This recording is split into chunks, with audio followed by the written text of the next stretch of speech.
Hi friends, మా ఊరు నుంచి బెంగళూరు వెళ్తా ఉన్నా. ఈరోజు నైట్కి చెన్నై నుంచి ట్రైన్. మాకు ఒక పిల్లలు వదిలేసిపోవాలంటే నాకే బాధగా ఉంది. కొంచెం అంటే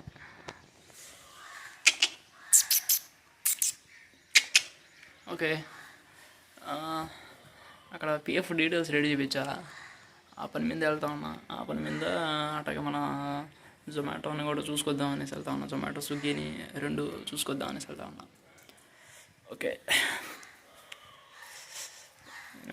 మళ్ళీ రావడానికి తిరిగి మళ్ళీ మా ఊరికి కొంచెం టైం పట్టింది. ఇదేమని అనుకుంటున్నారా? డికాషన్ ఎప్పుడు తాగానే ఉంటారు 4 గంటలు. టీ డికాషన్, దాంట్లో కొంచెం కాపుడి, టీ పొడి కలిపేస్తా. కావాలంటే కొంచెం చక్కెర, కొంచెం వేస్తే నిమ్మకాయ. Okay, bye.